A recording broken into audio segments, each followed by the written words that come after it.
all over the place one of the last times we had anything going. Whoa. Like, we're driving this car. It's time for Tuesday. Tuesday, it's Splash Page night. It's time to get things started. Don't sue us. It's not the Muppets tonight. Do. We'll do We've this got better next we've time. we've got the Eric Larson. He's coming to talk us right. It's time to get things started. Leo, let's get things started. I just want to get things started. Shit, someone farted. Oh, God damn it. well, that.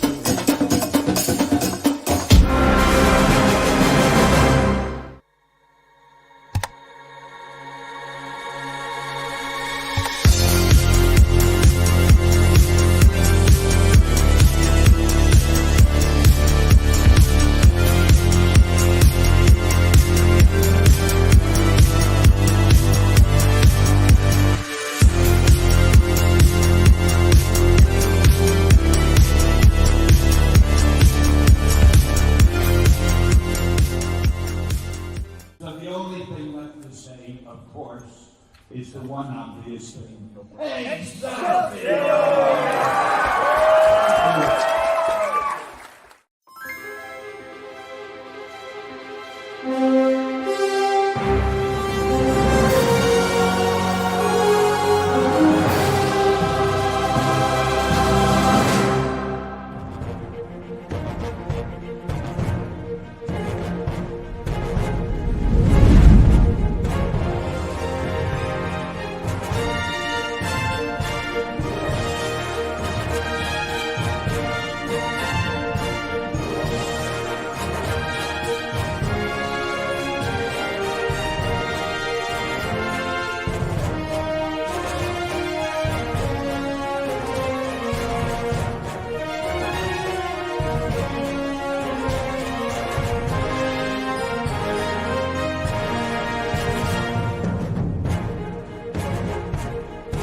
Hey, happy Tuesday, everybody. You are watching Splash Pages. My name is Leo. I'm the monkey behind the keyboard here.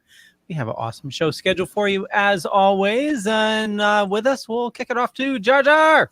Hey, guys, it's Tuesday night. It's going to be a great night, I hope. And hopefully, yeah, I don't even know what to say right now. I'm a little bit nervous and excited, and I can't wait for the show to go. Awesome. No, don't be nervous. All is going to be well. I can't help it. Oh, Tom Dog's watching. Carrie. Hey, everybody. Happy Tuesday. I'm here. I've got Ratatosker, who I really need to get a little Deadly Grounds coffee cup for. Oh my God. That would be adorable. You can hear Hinata purring probably. And I am leaning up against my Drew Get Out pillow, which I have a brief story about after we get things started here. But yeah, happy Tuesday, everybody. Move over to the real Drew. Captain Drew. I'm sorry, I'm doing my Get Out pose, just in case someone knows that. Meme me. Hey, everybody. It's Tuesday, and you had nowhere else to go, so you figured, hey, I might kill some time here. We have a great show. We have probably the shortest news segment we've ever had. And we have a great guest. A lot of great books that we read in anticipation. So why are you still looking at my handsome mug? Let's move on. Hey, it's the guy from Napalm. I hate you so much. All right. So Eric Larson, we're waiting on him to hop on in, and he should be with us shortly. And yeah. All right. So let's get this out of the way. Carrie, yes. Tell us the story. Last night we had a great show over on Owlite. We were doing our Tomb of the Terrible, and we did Trick or Treat, the 1986 movie about the dead metal star who comes back to life. Anyway, after the show was over, I was sitting and chatting with one of our crew members, and I had to get up and use the restroom, and so I just got up and left, and I came back, and he was like, "Oh my God, there's a scary guy behind you. Did you know about that?" And I was like, "What?" Like thinking that something happened, like some ghost or something showed up, and he's like, "You stood up, and like sitting in your seat was this scary man's face."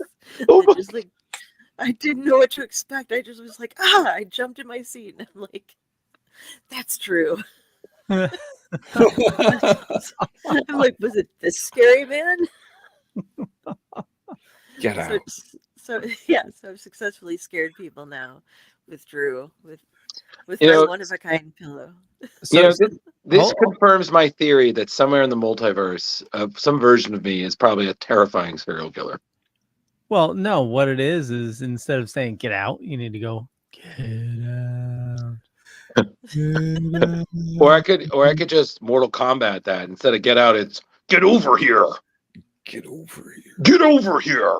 That sounds too much like Oscar the Grouch. You know what it is? No, it sounds like too much like I'm trying to do Macho Man Randy Savage. Like, ooh, yeah, exactly. But my favorite, I don't know if I ever told you this, but I actually do a Macho Man impression, but I only do Macho Man from Spider-Man when he was that wrestler Bonesaw. So, like, my favorite is just, Bonesaw is ready. And then he gets in the ring. Hey, Freak Show, I got you for 3 minutes. 3 minutes of pain. Do me a favor, say snap into a Slim Jim. Hey, Leo, shut the fuck up and slap into a Slim Jim.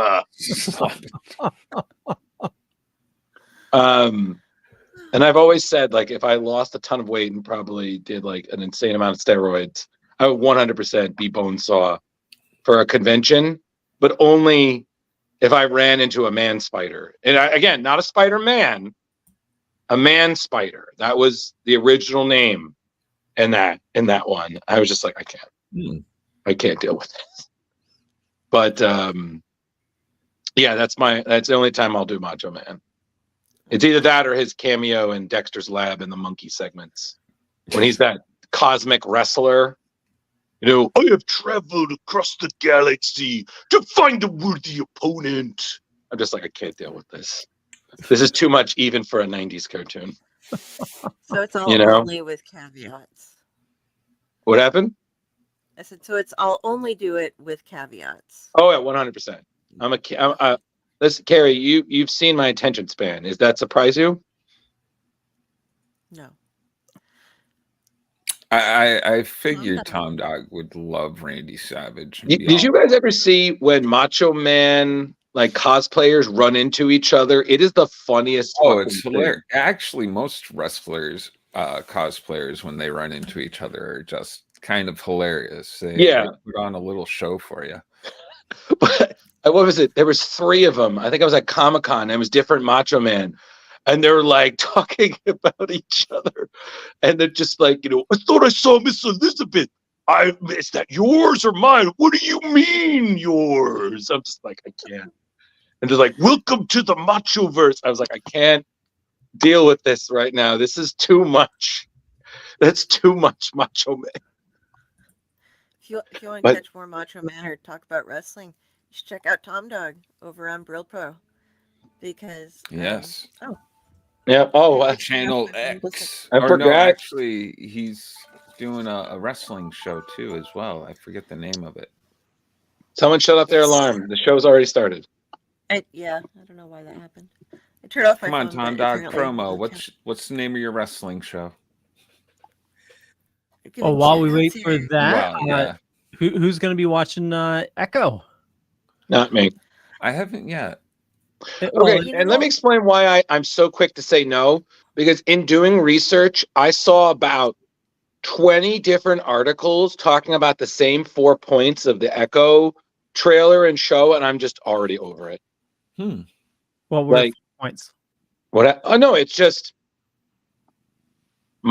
Echo is a brutal new addition. They're trying something new. The Kingpin survived getting shot in the face in Hawkeye. I'm like, yeah, well, anybody would. It would be Kingpin. I never watched Hawkeye, so I wouldn't. All right, well, he gets shot. There you go. Thanks. Spoiler alert. It's been on for 2 years, Jar. You. Okay, That's you had the all the time. time. Okay, and you can say the same thing to me if I talk about how I haven't still watched whatever the fuck else Leo is probably watching. In No, his it's what if, not whatever. What if, not whatever the fuck, yeah. Fuck you both. I know. I mean, listen, the show looks great. I'm just still marveled out. I really like Marveled out. Vincent D'Onofrio, and I haven't seen him in anything for a while because I don't watch a lot. I'm very, very specific in the shows that I watch. So a lot of things you get, I'm the same with you, Drew, on half of this. You're like, have you seen this? Have you seen this? And I'm like, no, I have You not. know. I Although I don't feel like see What if either, yet to be either? completely So honest. I feel like bad. Carrie. Like 100 things. Did you ever watch Lovecraft Country? Because I felt like that's right up your alley. That was pretty cool. That's one of those where I still need to watch that. I did hear good things about it, and I do write Lovecraft, and it would be interesting because I did borrow some of their maps when I was doing one of my last stories because I had to plot out exactly how to get around in Innsmouth. And so I was looking at their maps for the countryside to take trains and carriages to, and then they did a good job with plotting, at least. I feel if there's like 5 people in all time that you would have fangirled hard for, it would have been H.P. Lovecraft would have been one of them. Well, I'm published with 2 things from the Mythos already, so yeah. You know, he's my main writer that I am engaged with as far as that kind of stuff goes. Yes. Yes. So I have Cthulhu and all my little Shoggoths and ancient ones, and yeah. You guys think we should go over the books, or what do you think? Yeah, I don't know. What do you think, Leo? Should we do the news? Just bang it out while we wait, because it's really short, so we might as well just get that done. Yeah. Let me load up. Yeah, everybody. We're gonna. This is loaded. What filler looks like. Dun, dun, dun, dun, dun. Come on, Eric Larson. Dun, dun, dun, dun, dun. We're waiting for you, buddy. Dun, dun, dun, dun, dun. We had 3 weeks to get ready. Dun, dun, dun, dun, dun. You should see the books we've read. And overread. And now I can't remember what I began to read. Okay, calm down. Okay. Help me. I swear to God. I'm going to help you. I'm going to help you with...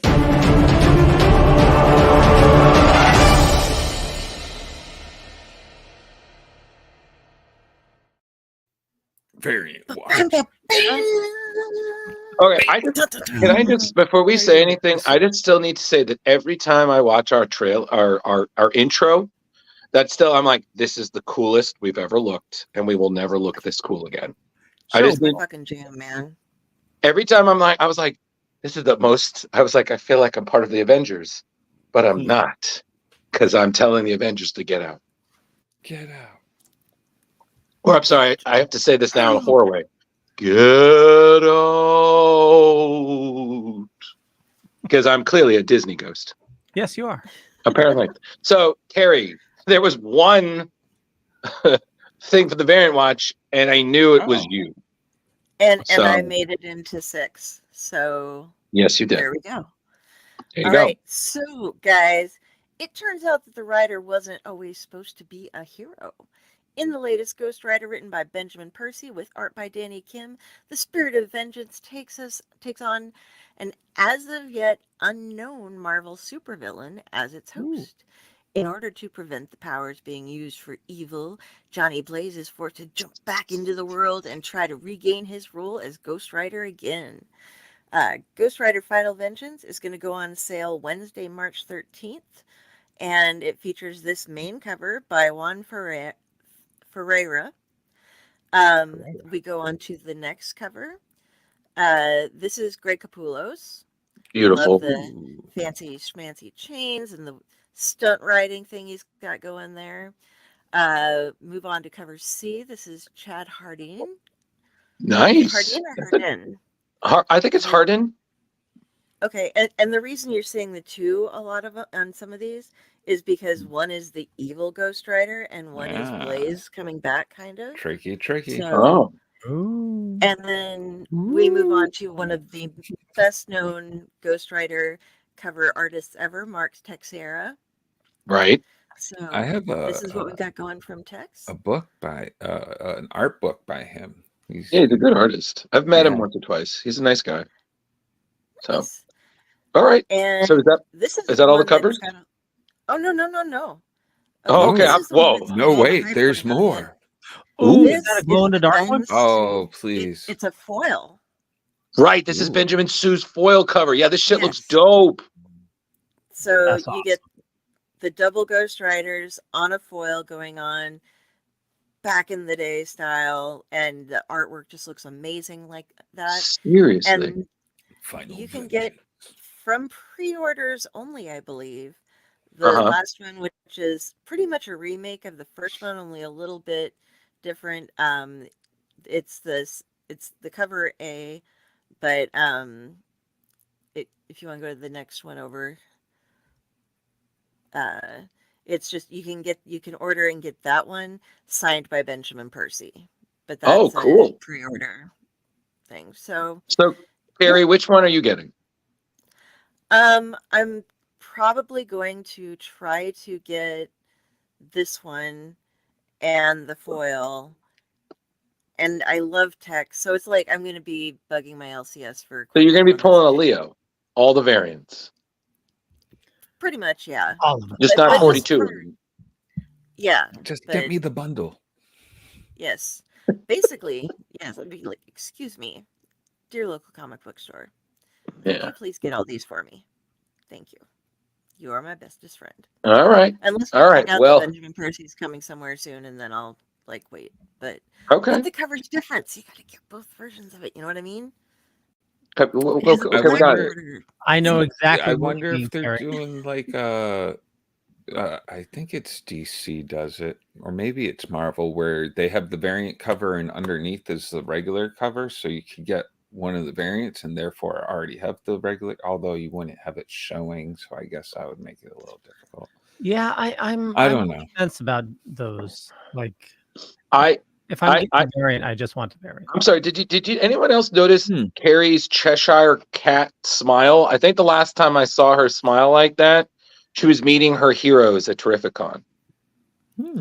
Like guys, I was there. You should have seen when she was like, "Oh yes, could you sign it?" And I was like, "Oh, I was at the panel." Like, you were the one and asked all the good questions. Carrie just beamed. It was like standing next to the sun with curly hair. She was just like, "What? They know who I am. I did good." As shiny as a goth girl can become. Exactly. She was just it was a porcelain shine. So I'm just saying, like, she's just like, "Oh, these covers. This is a big deal. Ghost Rider." I'm like, "Okay, well, we got it. You're gonna burst into flames." They are pretty badass. That you gotta be just like. What's the funny thing, Carrie? I don't know if I told you this, but at some point I imagined what you would be like as a Ghost Rider, and I think that's the next thing you should have Tim Jones draw for you. It's just that, but I'm just imagining your hair, like, and it's just, and I'm like, damn, that's terrifying. It's a lot of hair. I could do my ponytails too. When I'm not wearing this tonight. Yeah, 2 pigtails of flame. I just thought Carrie as Ghost Rider and Tim Jones art. Yeah, you're right on, Drew. That would be awesome. Hey, listen, I didn't think I'd ever look hilarious as Calvin and Hobbes, and then he did that drawing, and I was like, yeah, this tracks, man. I mean, I still think that I've only seen you as Calvin before, so seeing you as Hobbes was cool. Well, I mean, wait. He did 2 drawings of you, Drew? Well, no, he did only the one. Okay. But I still think that one day, if I can find somebody who will do a simple drawing, I want to do one. Carrie, I'm just imagining Carrie with the Galactus helmet, just pointing forward, and me on a surfboard being like, I'm already over this shit. Like, I was like, I'm Silver. I'm wearing boxer shorts, and I'm traveling in space to find planets. This is the worst way to get insurance. If you're crazy like me, you can go through all of his photos on his, because I was looking for different pictures for stuff, because I like to turn these guys into cool stuff. Like I made Leo into a cat and some other things. And there is a Drew dressed up as Calvin holding a Hobbes. So that's where I've seen the reverse of that before. That's crazy. Back up. You made me into a cat? Oh, Leo cat. That's cute. I took all of the time to like I had to go from the same show where you got up and moved in different places so I could stitch your background all together and make it exactly right and then put up the cat. I'm going to load it on the brand right now so that people can see Leo the cat. I just imagine Leo as a cat, and then like you had a black and white. It kind of looks like a keyboard ball of yarn. You're just playing with it. I was like, yeah, he's a little cat. I wouldn't be playing with a snake. No. I swear to God, I feel like you wait for this. Snake by you the neck. You literally wait to slither in there. Pun intended. Okay, but no. Okay, I swear to God, not right now. We're doing the news. Knock it off. Okay, I will. Okay, I swear to God, I'll get the gasoline. I also did you as Leonardo from. I'm going to do both of those. There. Carrie, you're full of too many ideas. Let's do the right more of the news. Hold on. Too many ideas, Carrie. I mean, I'm so glad. Thank you for being here. But move on. Let's do this. Okay. No. Oh, yeah. Okay. This is me right away. Right out the gate. Image Comics is set to release a new superhero comic. It's called Napalm Lullaby, as the name is seen. Created by Rick Remender and artist Ben Gal. Yep. The series categorized as a dystopian epic. It's scheduled to debut in March. It's part of Remender's Giant Generator imprint. The first issue of Napalm Lullaby will showcase variant covers by renowned artists such as J.G. Jones, Yannick Poquet, right? Eric Powell, Jeff DeCal, Andrew Robinson, Davey Go, James Heron, and Daniel Warren Johnson. The story revolves around the intriguing concept of a child endowed with superpowers, discovered and raised to believe he's a god by a cult rooted in hatred and comprised of fanatics who ardently believe in the purity and absolute moral authority of their religion. The story unfolds in a world governed by the magnificent leader, where this cult exerts its influence to establish the ultimate theocracy. The official synopsis for Napalm Lullaby poses a question: what happens when individuals must either conform to the cult's beliefs or face banishment to suffer in the toxic slums and alongside the rest of humanity? The story takes place 50 years after the cult's domination of Earth, focusing on two of the Messiah's illegitimate children. They're both grappling with their own superpowers and learning how to control them. And they're both in the slums. So they're trying, their mission right now is to find their dad and kick his ass and, get back into the good graces, as if I'm reading this all correctly. Oh, no, you're right. I'm reading it with you, buddy. So, but yeah. I mean, putting that together. Honestly, this was one of the things Image released back when New York Comic Con, and this and another book of Remender's, The Holy Roller, are his first forays into superheroes that he's done since he left Marvel, which, crazy enough, is like almost a decade ago. But he just really enjoyed the collaboration with Bengal, and they basically wanted to create an apocalyptic superhero story. So, can't wait, man. It looks awesome.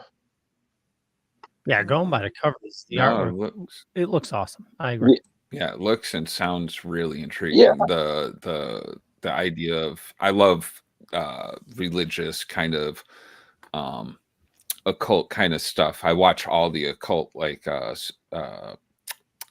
documentaries and stuff like that. So, well, can we just like funny. Honestly, I feel like I'm so much more interested in whatever Image is pumping out these days than I am the big two. I mean, I still have the ones I'm reading from the big two, but it's more. I'm like, wow, these are great ideas. I'm only stuck on like specials from DC and Batman. Well, let's not talk about Batman because Leo will be like, well, Chip Zdarsky's latest issue, 140. I'm like, oh my God. 141 are we at now? 141, Yes. yeah. Yeah, we're just, yep. The Batman of Zur and R. Yeah, we're about to do. I'm waiting Joker for the rest of Godzilla to come out, to tell you the truth. I'm hoping that picks up. I feel like it's been a little slow, Jar. The Justice League Godzilla. Yeah. I feel like I'm hoping it picks up a little. I feel like I'm enjoying it, but I'm like, yeah, a little bit more action, please. It's like I'm watching Transformers. I'm like, I don't care about you, Sam Witwicky. Oh, show me robots beating the crap out of each other. Actually, you want to read something cool? Read the new Transformers. Oh, I've heard good things. It's really good. And I was gonna say with Batman, we're starting Joker Year 1 next issue. Oh, okay. Oh, nice. Hopefully that's good. Yeah. I just got a message from Eric. He says he's running late. Okay, so we'll just keep doing this, and when he jumps on, we'll go from there. Sounds good. Next up, Carrie. All right, so new Ultimate Universe news, and this also is Free Comic Book Day news, which, by the way, is on Saturday, May 4th this year. So get ready and make plans to go down and visit your local comic book shops. Basically, we got a press release from Dennis Camp and Marvel Comics, and they released some new interior art and solicitation for their Free Comic Book Day reads. One of which is a Spider-Man Ultimate Universe combo, and the basic solicit that they put out reads, now a new team of ultimate heroes emerge to help put this twisted universe on track towards a hopeful future in a story by Dennis Camp and Juan Frigeri. Camp confirmed this by a Twitter that is an ongoing thing he'll be writing. He'll be writing the Ultimates team book, aka the Avengers of this universe. Yes. And Juan Frigeri has proven time and again that he's been great at team books, like his work on the Avengers with Jason Aaron or Invincible Iron Man with Gary Dugan. So get ready. There's going to be a whole lot of really cool shit coming out with all of the Ultimate Universe. The stuff that they put together for Free Comic Book Day, by the way, it is amazing. There's going to, by the time that comes out, we'll have Ultimate Spider-Man, Ultimate Black Panther, and the Ultimate X-Men already being introduced to us. And we just are going to be keeping on getting more and more. There's going to be a new Norman Osborn Green Goblin storyline coming on, and just Al Ewing's doing another arc of Venom. It's going to be great. So yeah, Carrie should be our Marvel person. Yeah, she knows her stuff, man. Yeah, Yo, what's up? How's it going, Hack? So, but yeah, so get on down because Ultimate, hell yeah, we got some great stuff going on here. Carrie, briefly, I just want to say I find it funny because I was reading some articles where some people are talking that this new Ultimate Universe is not like the other one. It's not as easily accessible. And I really don't think, whoa, and hey. Hail to the king. Sorry, guys. No, it's fine, man. No, not at all. No. It's all good. You do creator things, Oh, good Lord. Yeah. Creators need to sleep and drink coffee and It wasn't even that. It wasn't even that awesome. It was just, hey, I spaced it. It's all good. I was out for a walk with my son. Oh well, family first. We always say family before pod. Oh yeah, totally. When did we ever say that?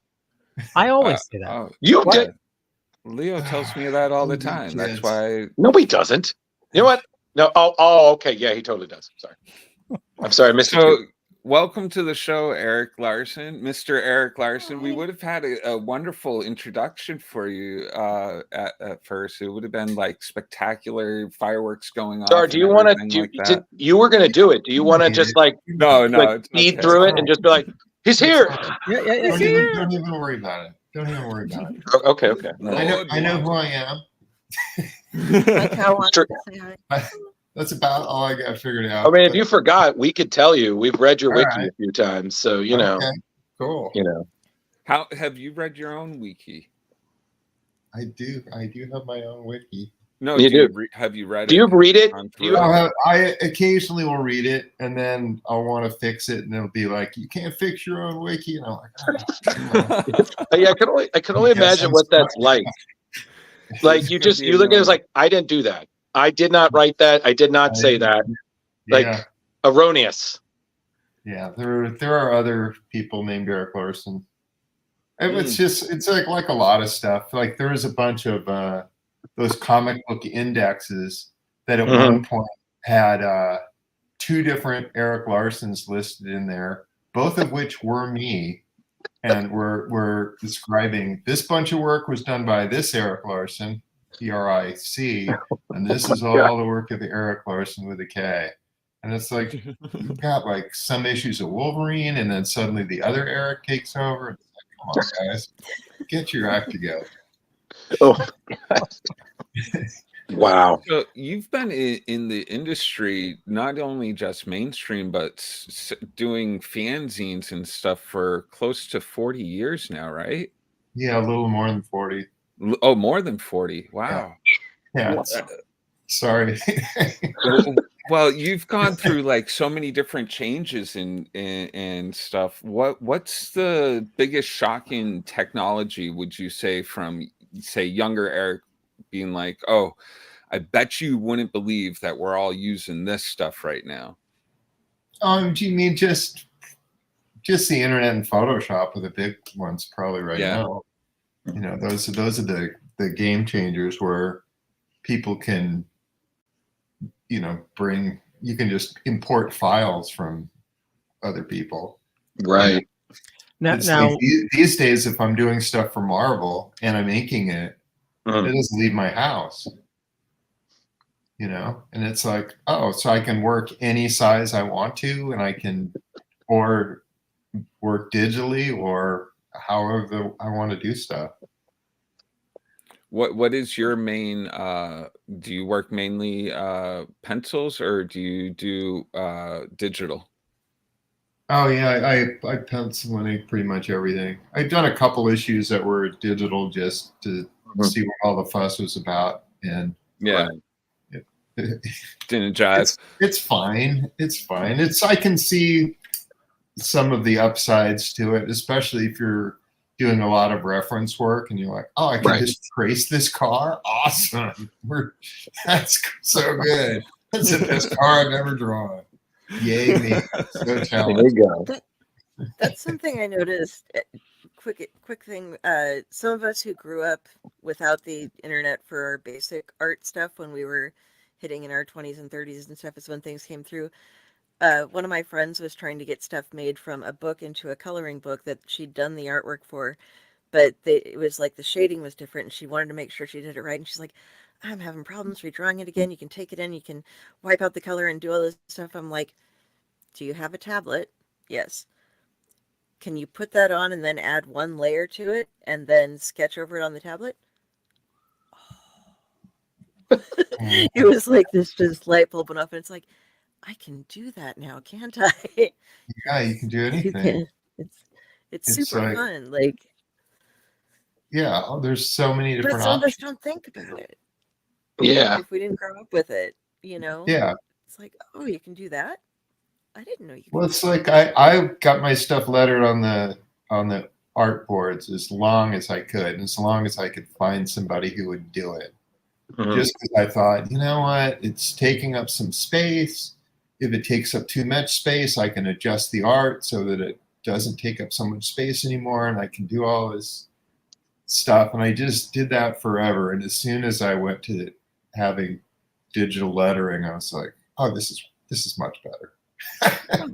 Yeah. What was I thinking? I mean, I don't know that the end result looks better. I think there's still something aesthetically pleasing about hand lettered work where you can go, oh, look, all the W's are different from all the other W's, and two O's next to each other, and they're clearly not the same letter O. You know, there's something about that. Things are squashed or stretched or whatever to fill the space, and there's a hand drawn quality to that, which is really different from typesetting.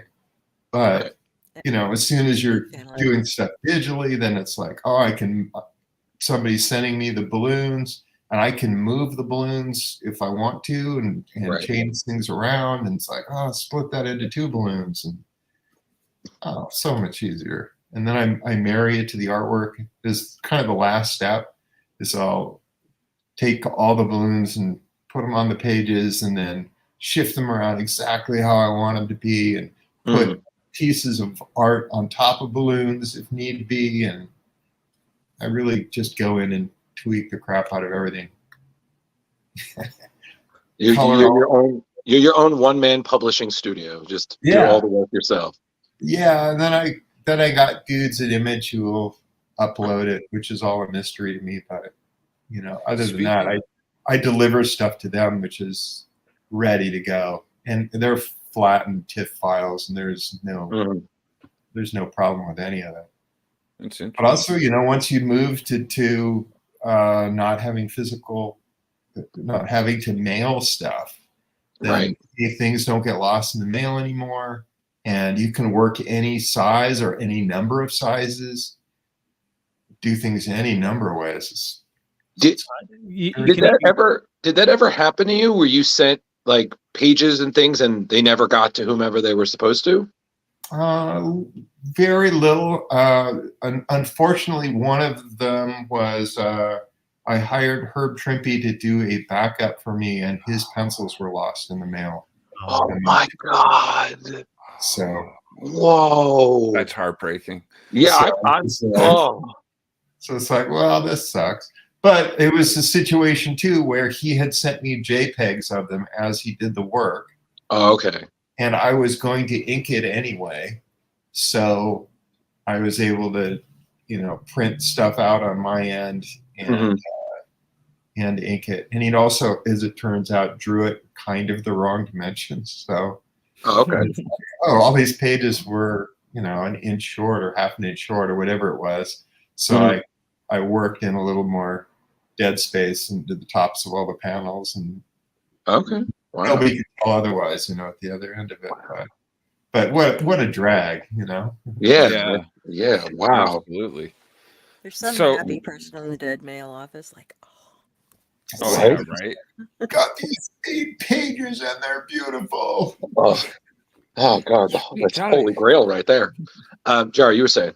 I was gonna ask, how did you eventually, like, has comics always been the goal, like from the beginning? Oh yeah. That was it. That's all I wanted to do. Like there was never a backup job, huh? And then the people who were like, "Hey, how come you're not doing animated show, and how come you're not doing live action?" It's like, but then I wouldn't have time to do my comics. I gotta do my comics, man. Speaking of that, do you ever think you do the rights to another animated show? Oh, if somebody was good and wanted to do it, take it with my blessings. Oh, that's fine. Okay. The problem with all those things is just it's such a process. So you have to be reading through the scripts and going through and marking everything up and all that stuff, and every bit of every one of these processes takes time. Right. And absolutely. All right, how much time do you want to devote to, doing this thing? And that's exactly how I always felt when you're adapting a book. Like, I know, like in the news, people are always talking about, the Spawn movie that your fellow Image co-founder Todd McFarlane wants to do. He wants to write and direct it. And like, oh, it's taking too long and whatnot. I was like, when it's your baby, you want to do it right. Yeah. And it takes time. And there's a perfectionism there, but you want to do it justice. Also, when you're sitting there writing stuff, you don't and drawing stuff, you don't think about the realities of actual people speaking those actual words, and they're coming out of their mouth. And you go, "Oh, that sounds idiotic," or you put the emphasis on all the wrong words, or, "Oh, I didn't think that wasn't physically possible for people to say that much stuff when they're midair." Yeah. It's just, and that didn't even occur to me. I had characters like Ricochet in Freak Force who's just bouncing all around the room and talking while she's doing it. It's like, we can't do this in animation. They can't talk while they're in. Were they going to stop? They're going from one place to another. They're by in half a second. Right. Spike needs 5 more foot puts to finish that monologue. I have to say, your onomatopoeias are some of the most interesting. The sound effects that you do are some of the most interesting, more original than I've seen. I'm sitting there, I'm like, it's more of a thuck or a thwad or like weird kind of like soundings. Was that always? And there's a bunch of things that I'll use that are recurring, like, you know, if somebody hits a building and I don't know, there's like certain things that are like brackabadoom or whatever. Yeah, I'll use quite a bit. Right. But I'm not above a standard POW. Now this is Mark Bagley's stuff here. Yeah. He's scrolling through. Let's get through that. Come on, Leo. Sorry. Hold on. Yeah, you gotta get back Conway and Bagley. You get through Ralph Macchio's story, and then Eric, with the werewolves in a train station. Man, let me fast forward. There we go. There's some fun. There you go. I have to say, your drawing of feet, like in that issue, I admired. I was like, wow, a lot of people have a tough time with feet, but you seem to do really well. Feet and hands, man. Feet and hands, yeah. Gotta get that. Well, I happen to have both of those on my person. So that's sweet. So got this models. sweet reference. Right there. There you go. I have to ask, are all the boxes behind you actually filled with books? And is it just Savage Dragon or is it other? No, those are just random comics. Oh, random? What? I've got a bunch of other comics over there and freaking heaps and heaps of stuff. Do you still collect today? I do still go to the store every week. Yeah. Oh, no kidding. That's pretty cool. There you go. Look at that plud right there. Plud. Spack. You know that's gotta hurt. Somebody spacks you in the face. What are the books you're currently reading? I don't know. I kind of buy things sporadically. Like from here, I can see Ronin 2, and I can see Nice. Finest and Shaolin Cowboy and Jeff Darrow. Nice. Yeah.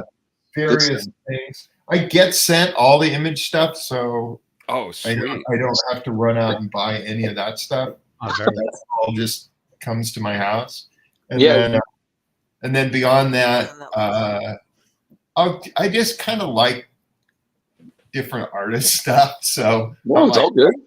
There's a lot of great artists out there. I'm drawing more Spider-Man. I'll buy some of that, or whatever.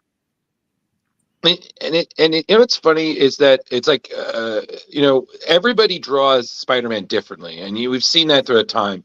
But it's funny because Carrie over there was pointing out that one character, regardless of what artist you are, always remains the same. And Carrie, who was that again? J. Jonah Jameson. Well, that's J. Jonah. She was like, no matter how, everyone draws J. Jonah Jameson the same, and I'm like, yeah. Well, yeah. I wish more people would kind of think this.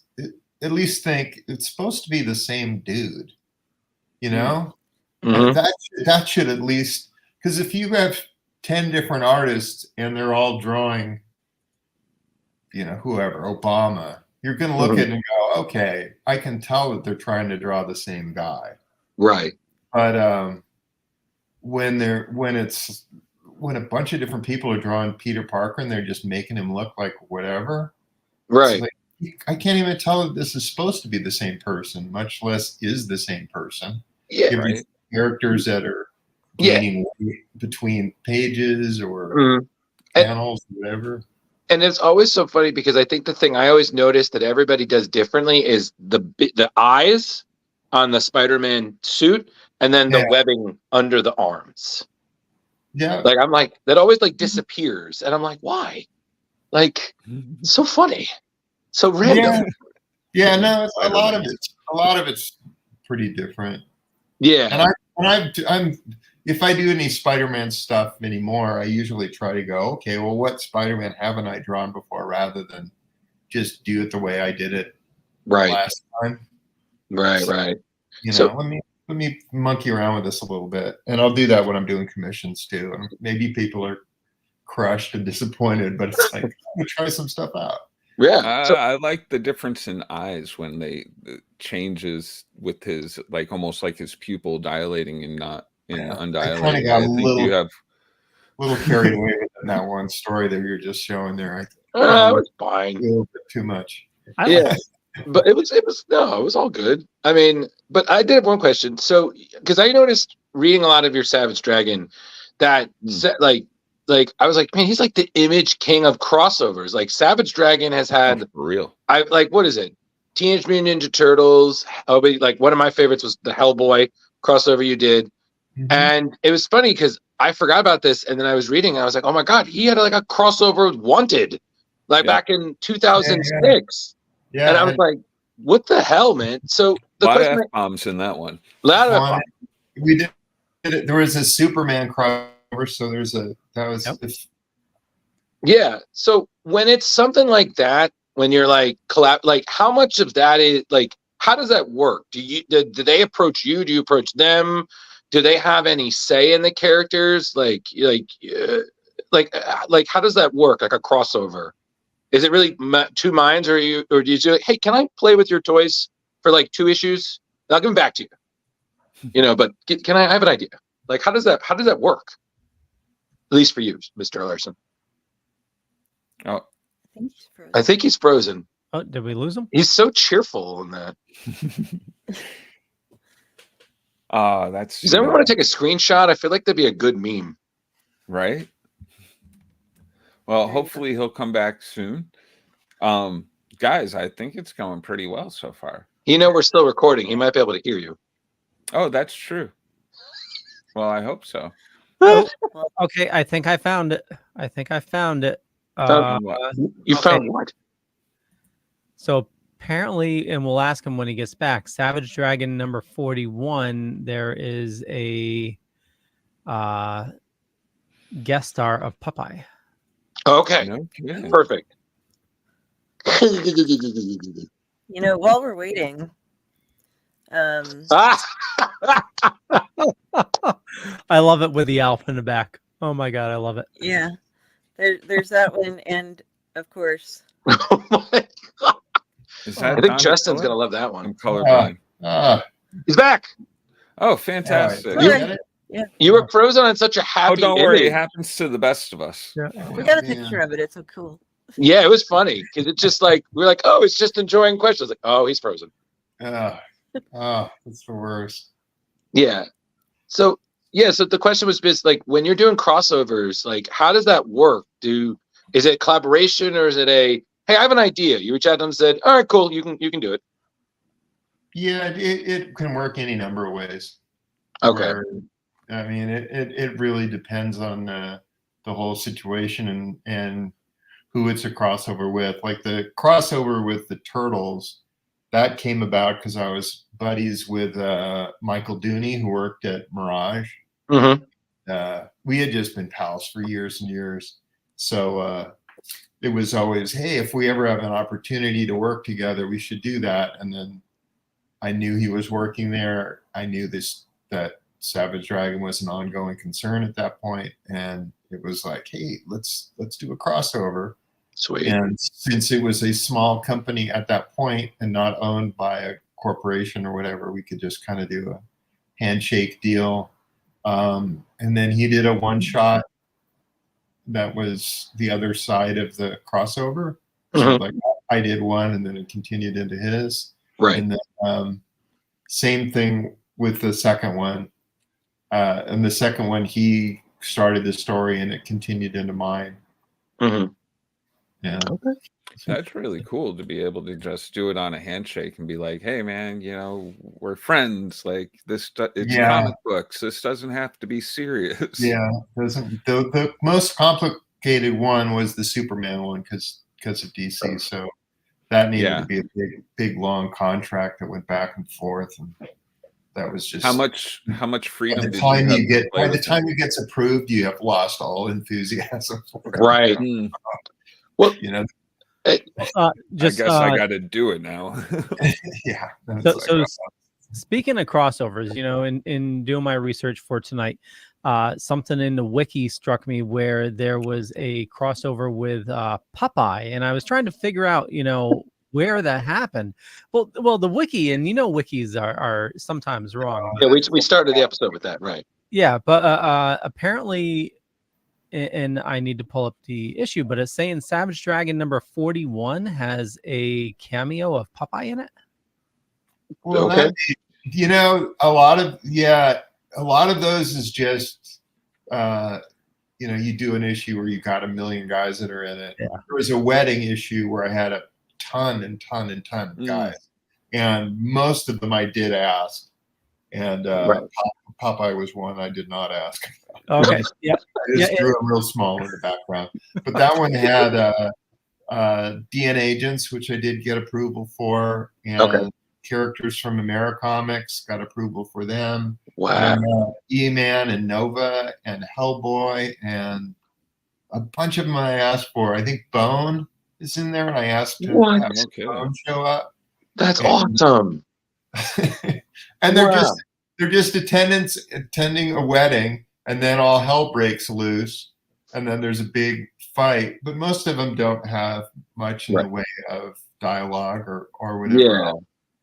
But whatever. Well, yeah.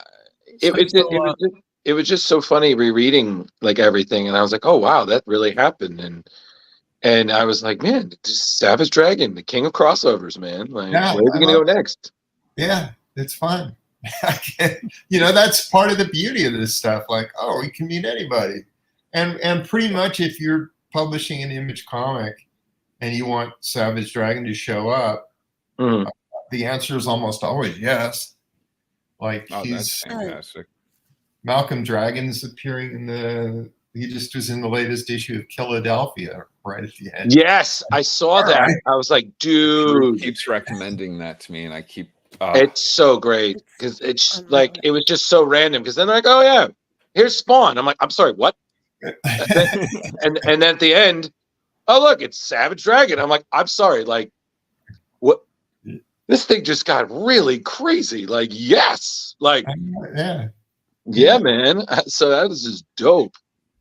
But that's what comics are supposed to be about. Well, no, it's fun. Well, because Jared, the one that really surprised me was just Wanted shows up. Because in the comic, they always talking about that the Wanted villains would always raid other parallel universes. So you're just like, oh, this guy's dealing with, guys enslaved the Earth. This giant creature might eat it, and then you just have Wesley and his crew are like, the fuck do you want? I'm just like, Jesus. And to me, I was like, wow, this is the only time I've seen Wanted outside of, a Mark Millar comic. So I'm like, Mark Miller. Sorry, we went over Mark that. Miller, yeah. Yeah, I was like, wait, we went over this. I was just like, I still do it to this day, and I know better. I'm just like, yeah, we keep forgetting. Why can't I say Miller? We're horrible at names. We do rehearse when we meet people in person because we don't want that correction. But on this show, we are rife with spelling errors, sir. But no, it was just amazing, and I was just like you said, like comics are just fun. Just absolutely. Why not? But like you said, now everything is just. Well, you got to sign this, then I'm like, okay. By the time I don't. It gets complicated.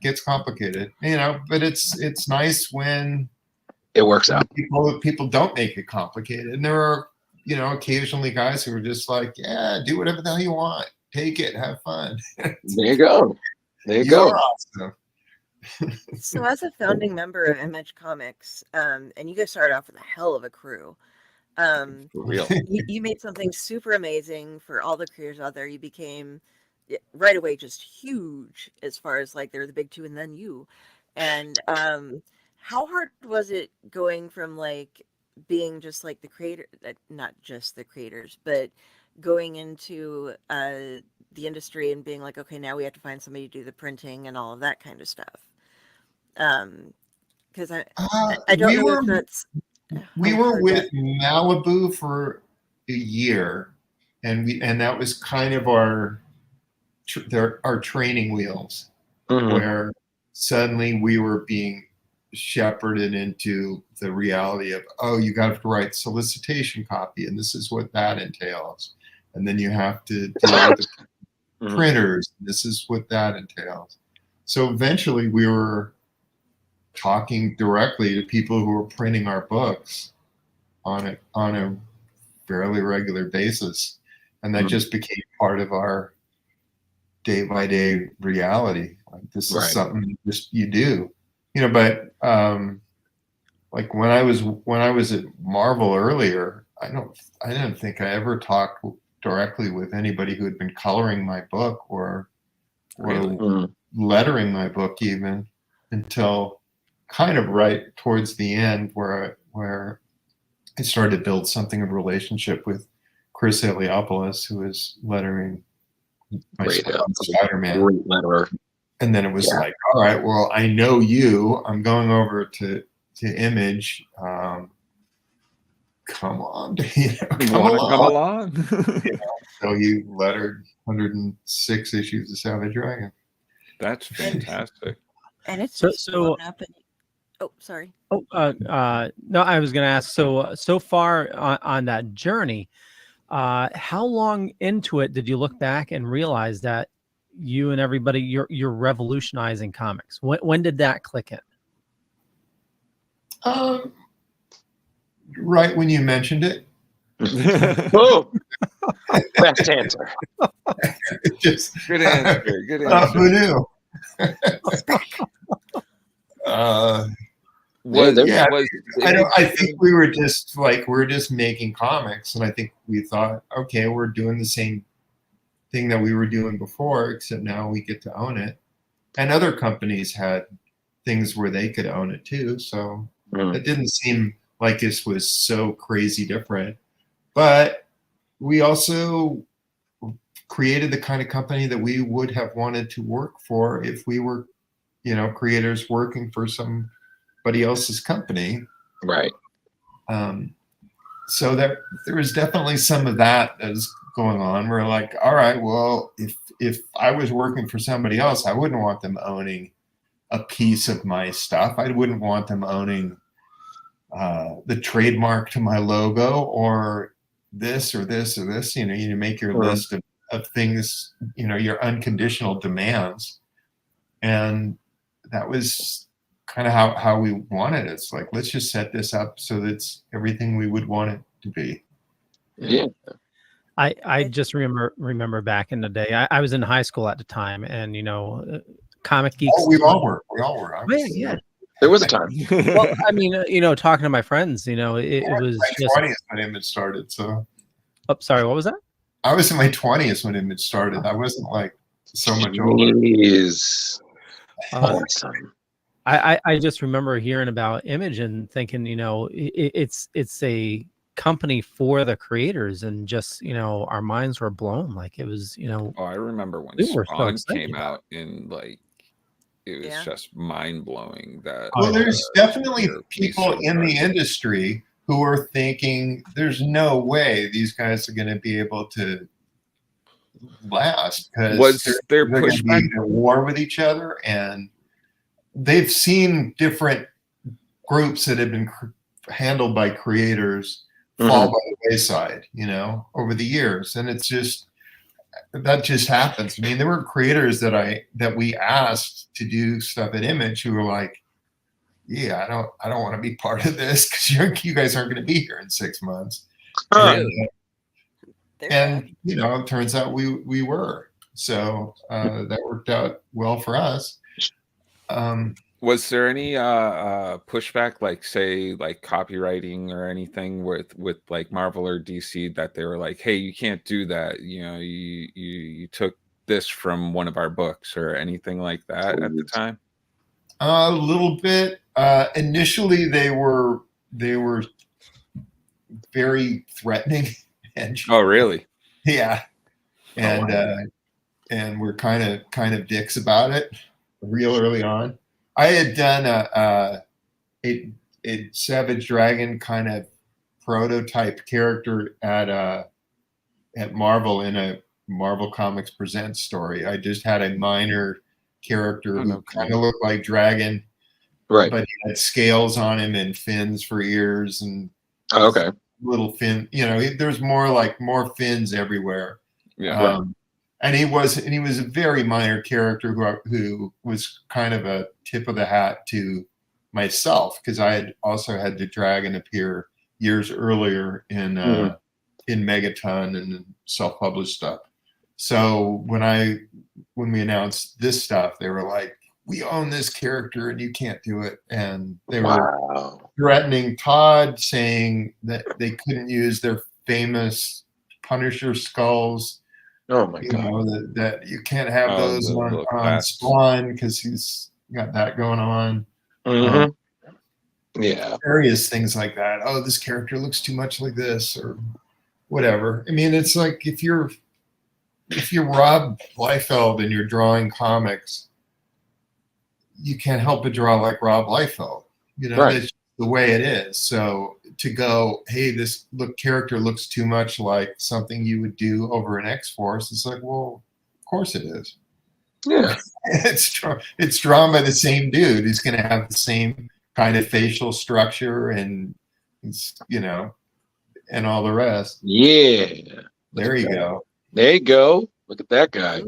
Hey, kids. Look at that. I've always been impressed with how huge you make Dragon to be. He's just like very buff guy. Like it's always been that same kind of stature and stuff. It's very, very, very manly. Yeah. Cover him doing the Captain America chest thing. Yeah. Remember that? I always imagined he's like 6'7", because I'm 6'2". He's actually 5'10". Wow. Really?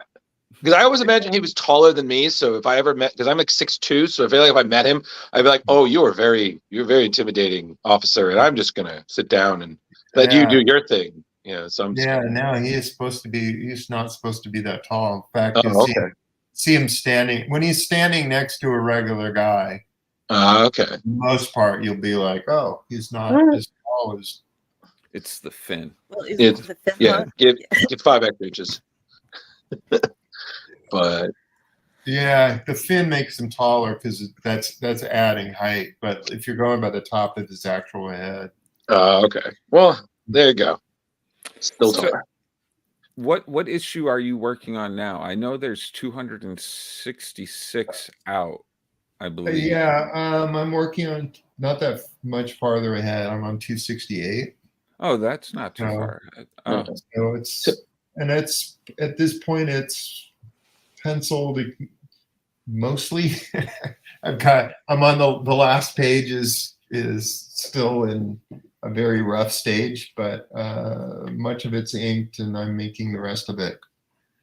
So it's all figured out. I know what I'm doing in it. Hey, Leo, can I steal one of your questions, Leo? Go for it. Sweet. So you and Todd McFarlane you guys are two of the creators that are still with the characters you created, and you're one of the few that are you're still working on it. You're still the writer and artist for it. So with a book that's, you know, eventually let's be real here, it's gonna get to 300. Do you have an ending in mind? Like with long-standing comics, it's kind of like you've seen comics where they just keep going. It's like, okay, you didn't end. You're just spinning your wheels. It's like Family Guy and whatnot. Yeah. It's like, God, just put a bullet in its head and end it, please. Do you have an ending? Do you have an idea of when you'd be like, I'm done? That's it. This is the end. The ending of the book is my death. Okay. All right, cool, guys. And if there's all sorts of stuff that's hanging, oh well. Oops. Kind of, I kind of treat it like any issue can be the last issue. Okay. And hopefully there's not too much left hanging, but every issue I kind of go with, I'm going to make this big and cool and explosive and all kind of cool shit's going to go on. And and then, you know, but somebody had asked if I had written and drawn an issue that I'd squirreled away somewhere, that in case of fire break glass kind of thing.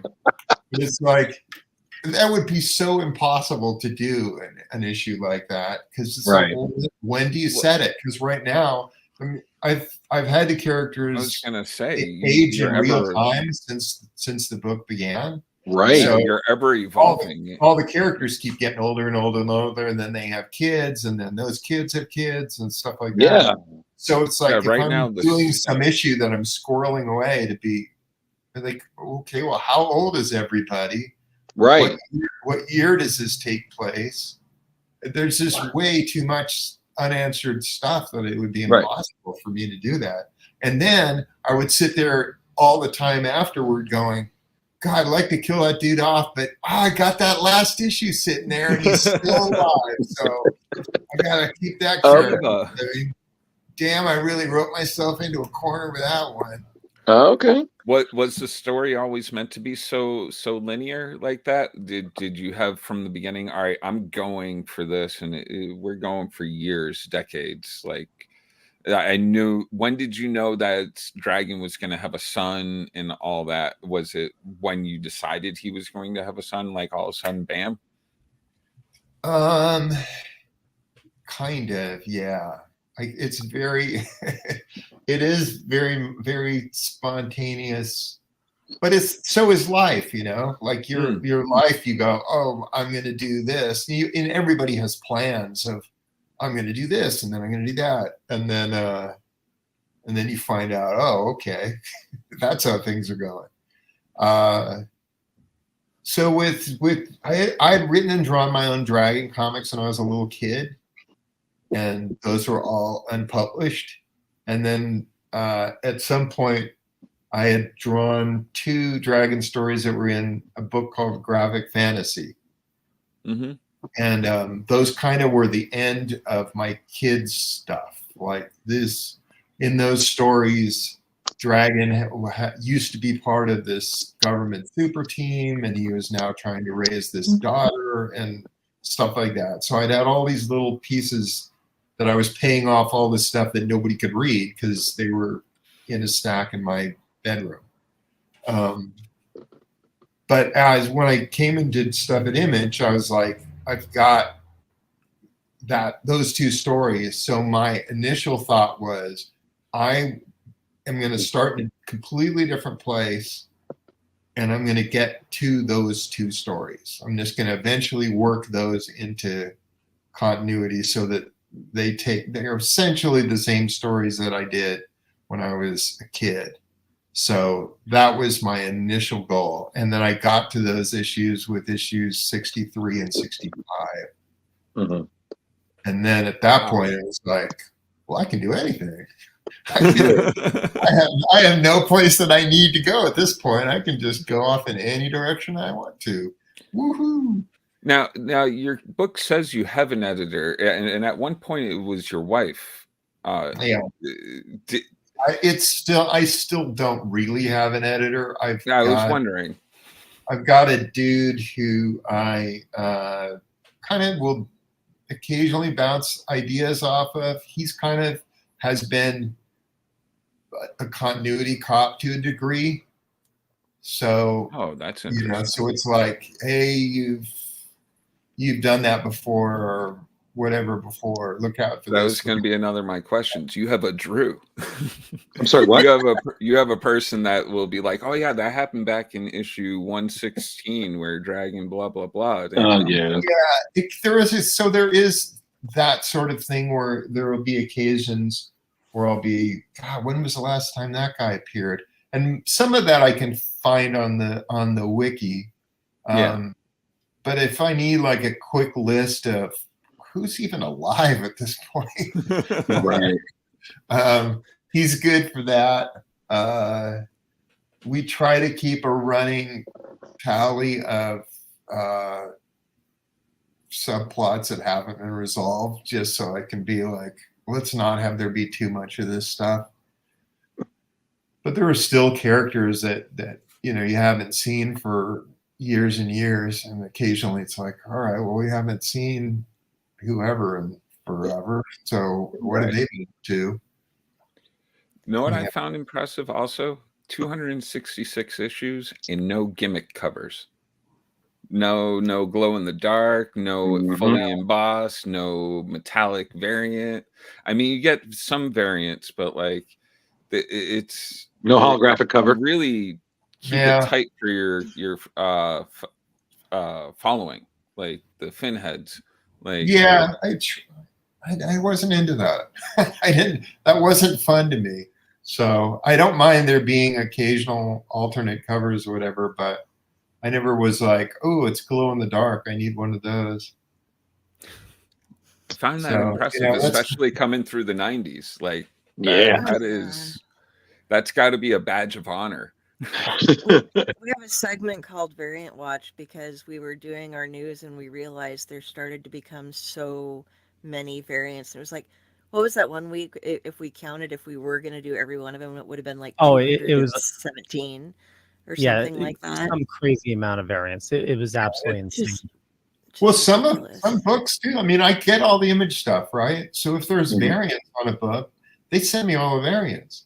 Oh no, cool. Some of these books were like some of these books. I'll get like 20 copies of the same book because there's all these different stores everywhere are all like, yeah, we want to do a variant. Oh, over here. Oh, you even get those? That's crazy. That's awesome.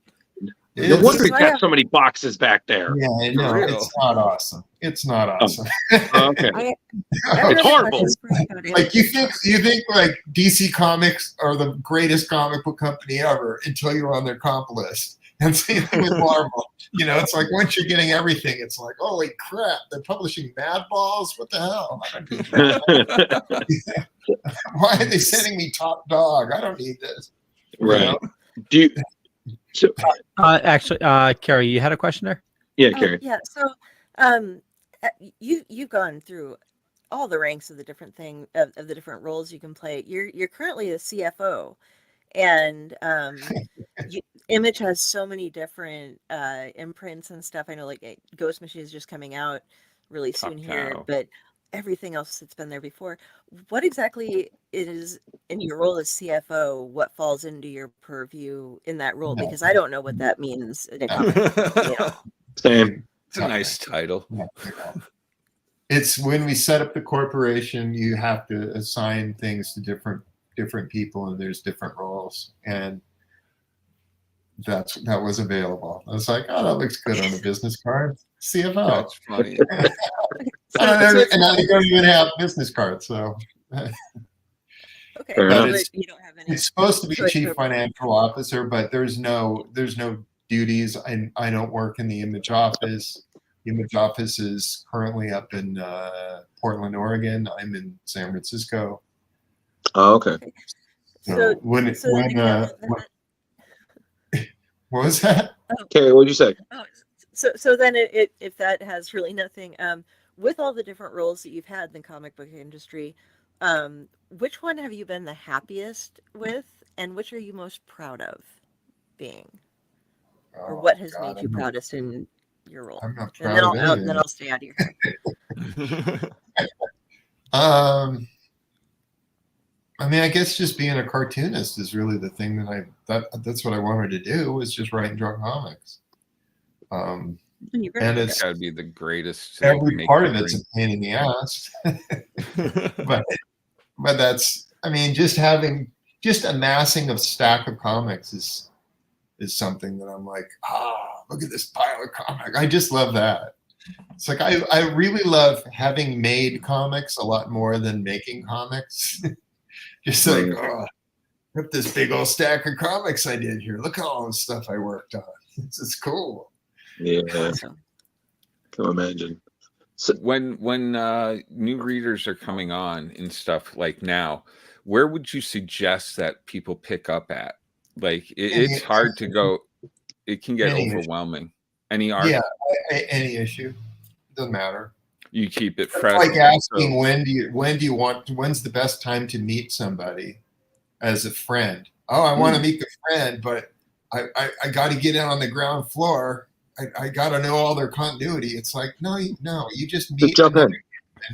And when something is important, they're going to tell you. It's just like, oh, let's cross the street. I hate that guy. You hate that guy. Why?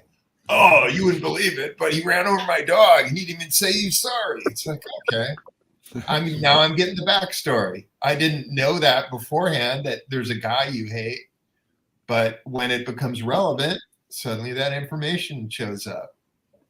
I think the people who get the most confused are the people who read issues 30 years ago and then are coming back and read an issue now, and they're like, whoa, everything is different. What happened to everything? That's not the same dragon? What? Come on. He's a different dude, and seems to be dating or married to some lady who I don't recognize, and he's got his own kids, and whoa, they look things all can change each other, and what is going on here? Oh boy.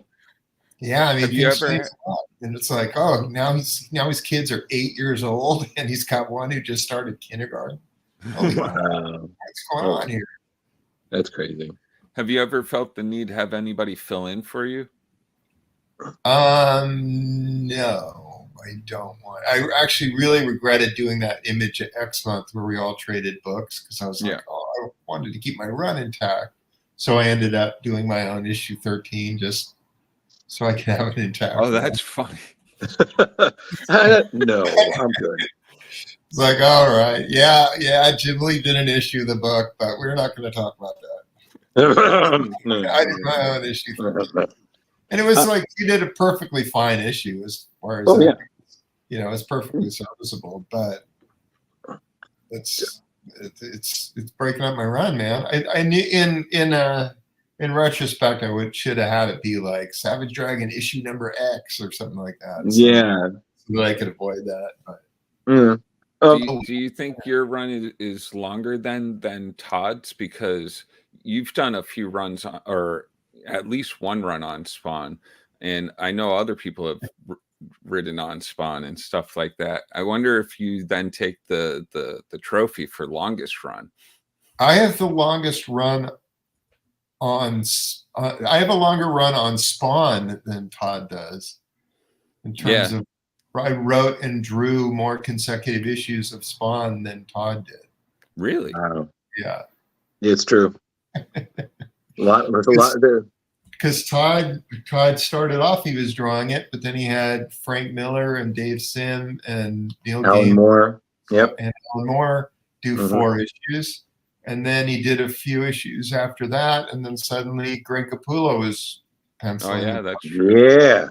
And he was inking it. So, I did, 9 consecutive issues of Spawn? Yeah. Yes, you did. Yes. All right. I just read them last night. Fantastic, too. I got to ask about the tongue.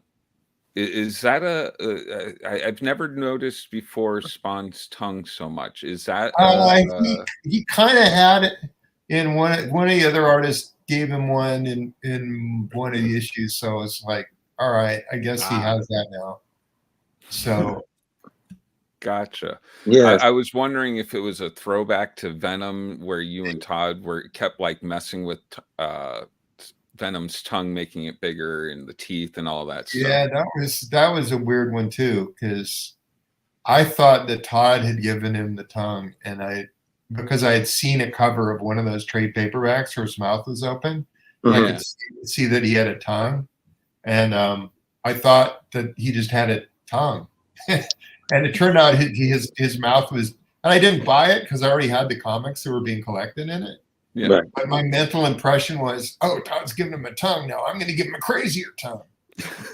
Everybody needs to one up the other guy. Like, oh, yeah, the one up men's. You think that was cool? Where do you see this? Right. I'm going to follow that guy up. I'll make him even crazier.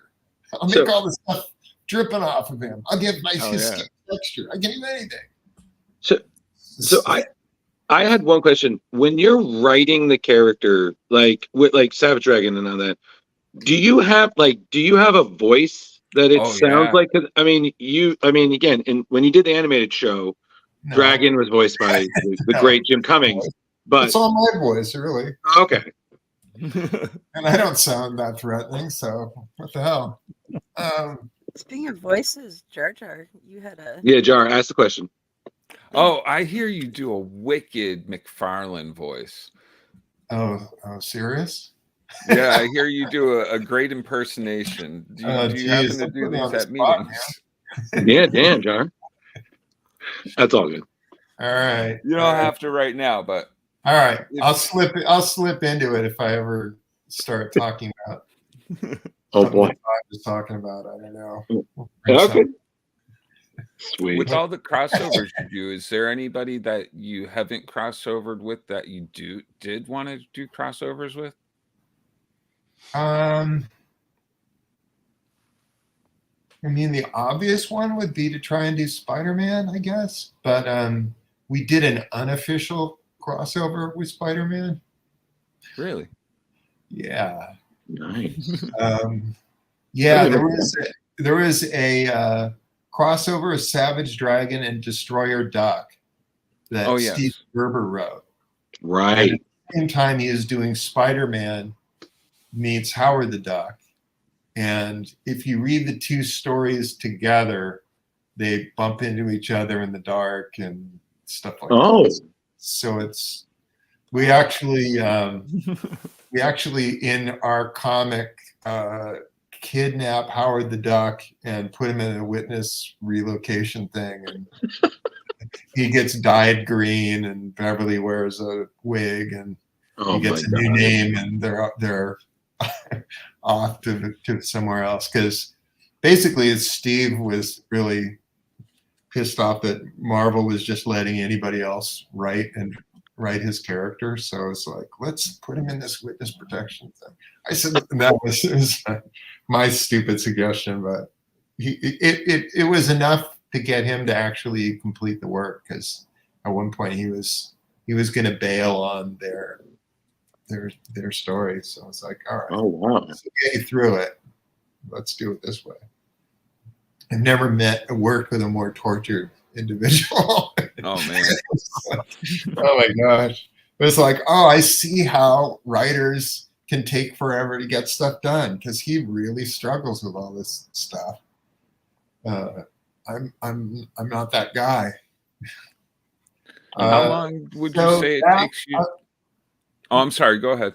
I like The Thing. I think it'd be cool to have The Thing do a crossover with The Thing and the Savage Dragon. That'd be a nice fight to. Yeah.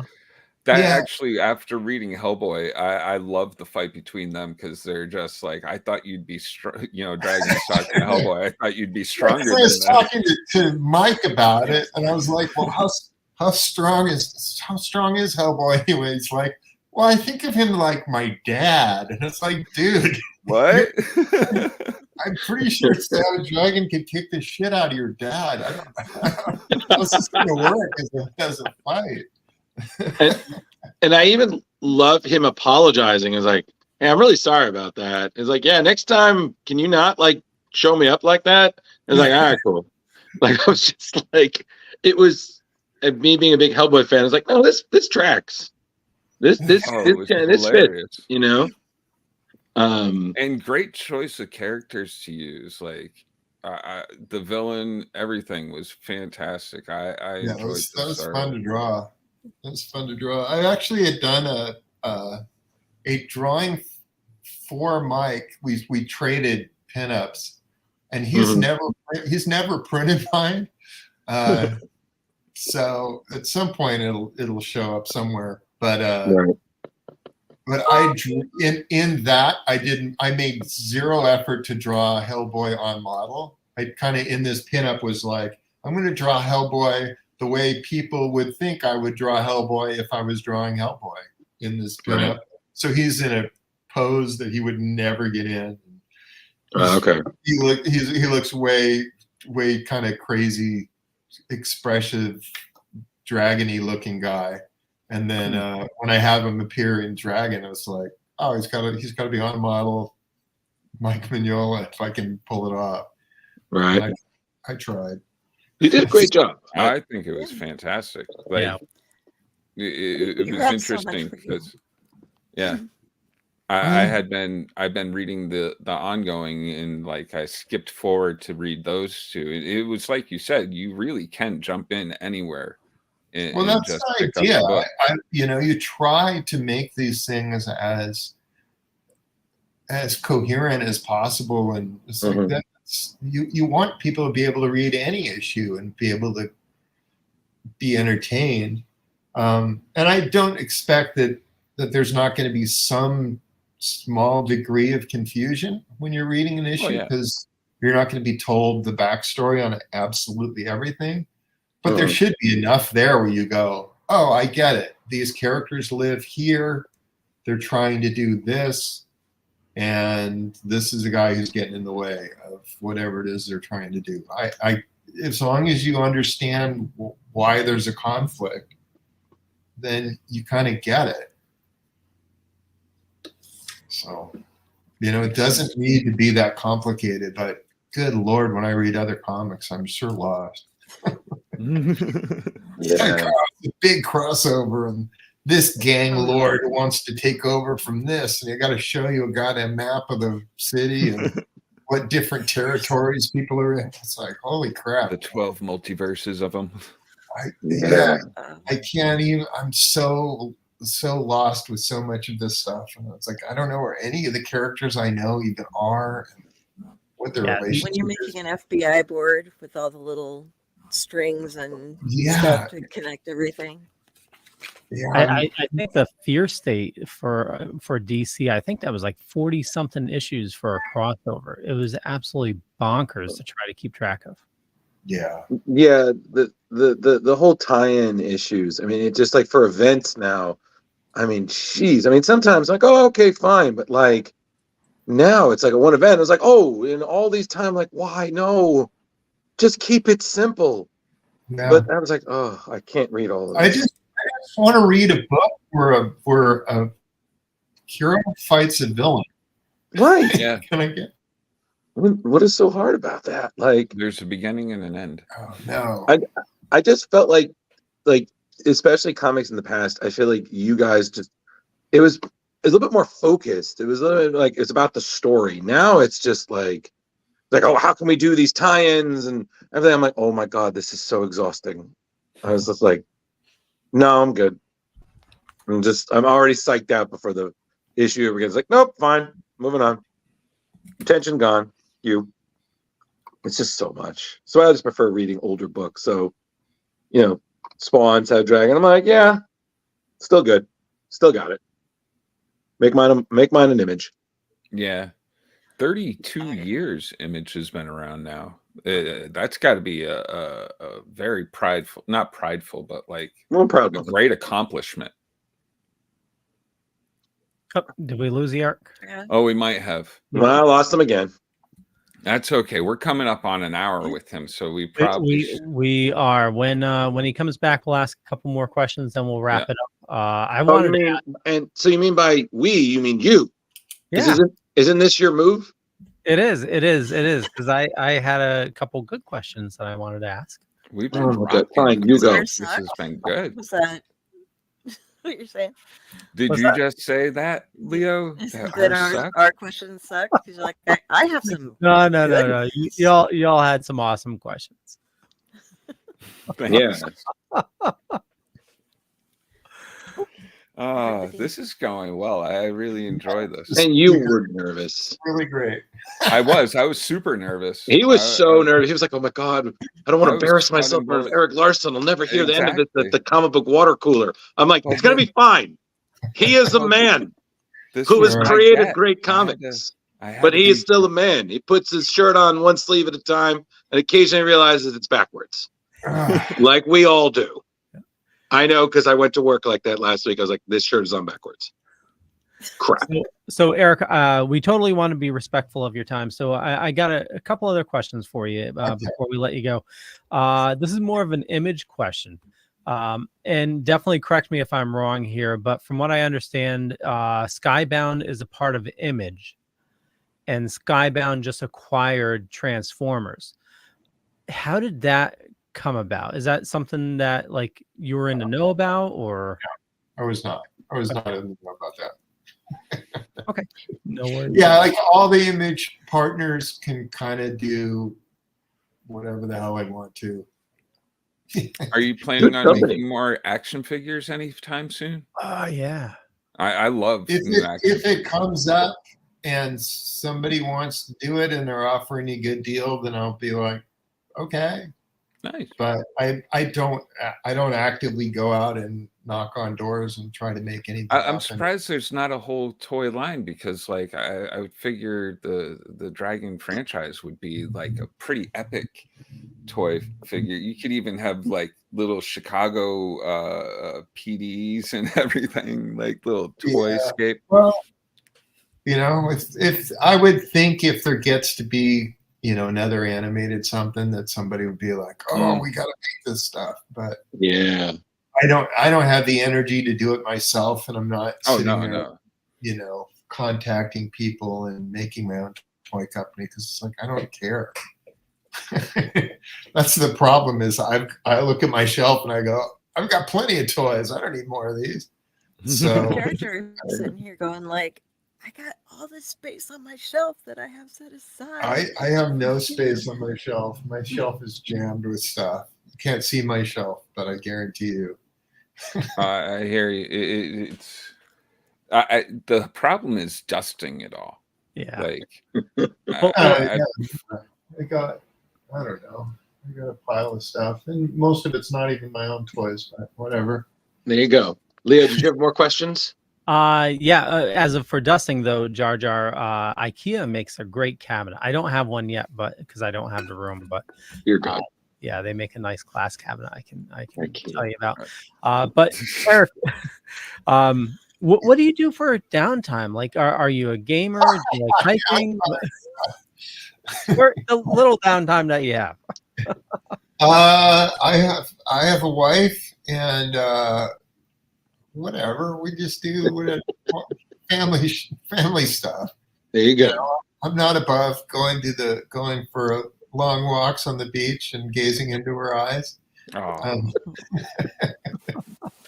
So I mean, we'll go and watch whatever's on TV or whatever shows we've got that we're working our way through.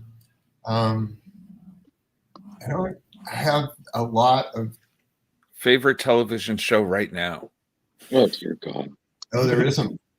No. I feel for you. I haven't watched anything recently. We're watching one of them Star Wars things. The new one.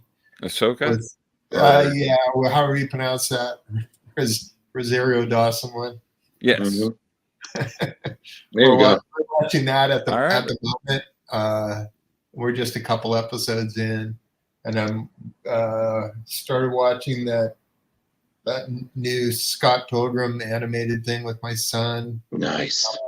So, heard that's great. But my wife doesn't like animated stuff at all, so we can't I feel your pain there.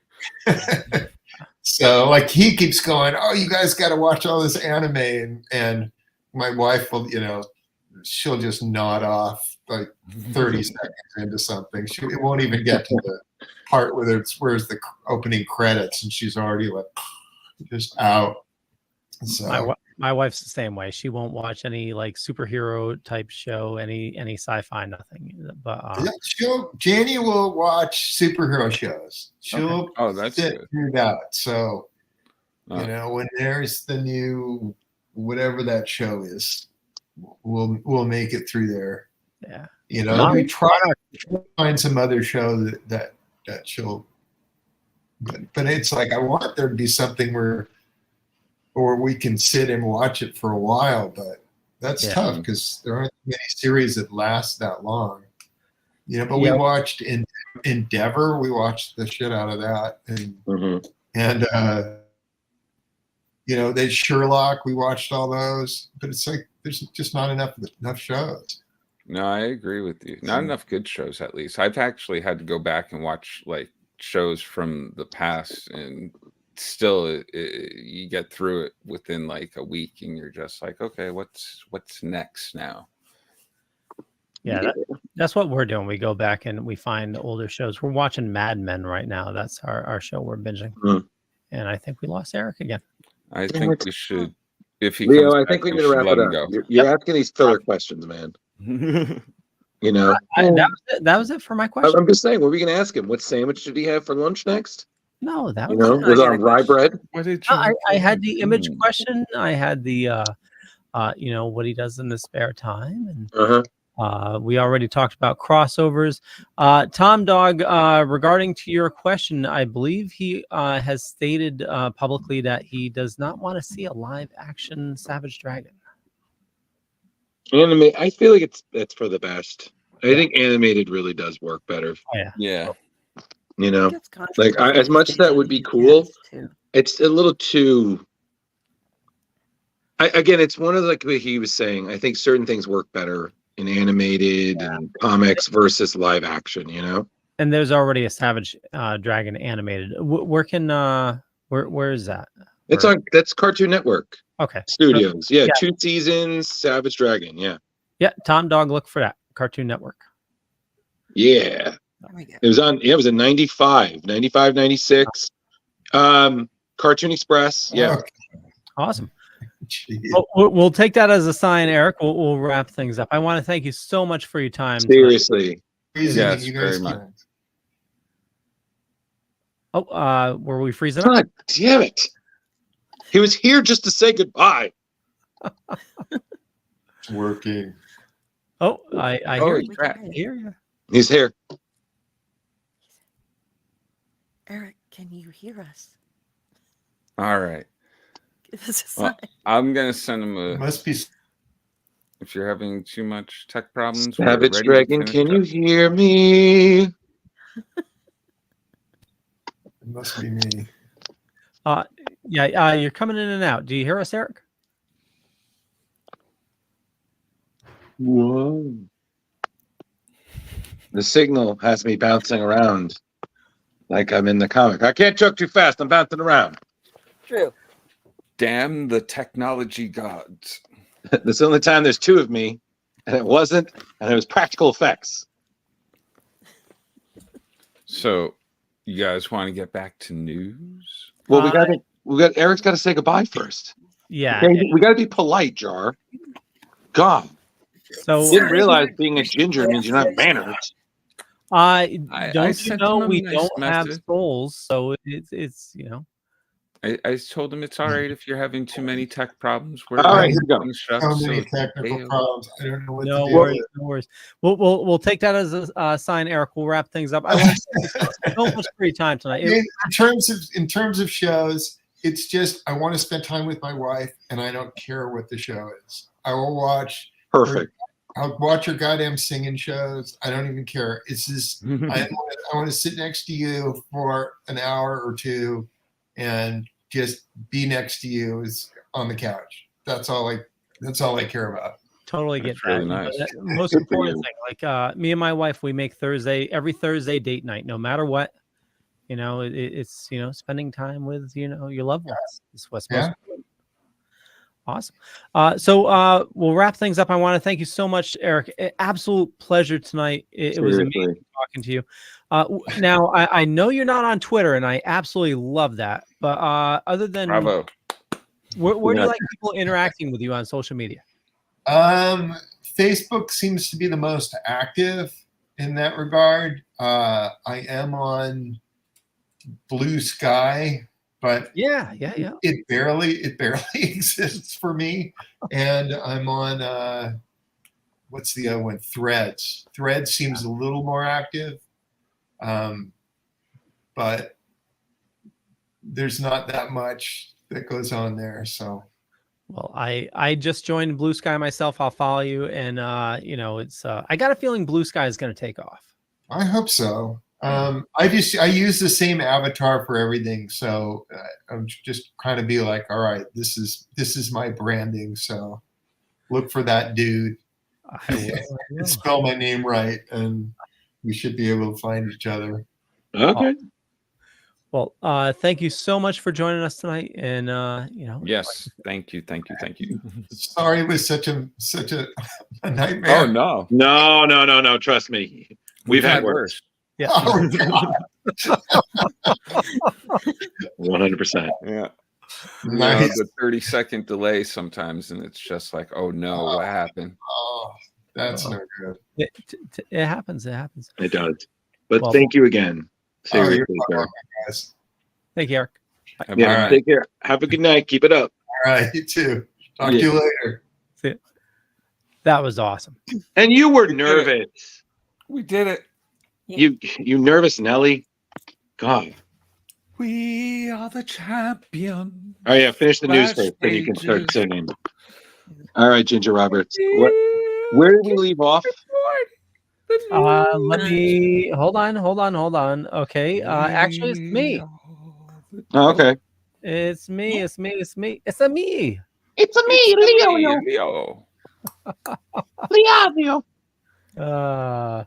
Okay. So, I don't have my list of images. So let me see.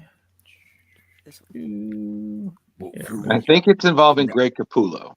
No, I I believe know. so. I needed to know how many images there were so I can cycle through. 743. 7. Oh, awesome. Okay. It's like variants. There we go. In a year. Okay, so we all know Greg Capullo, maybe not, personally, but we know he's known for Batman.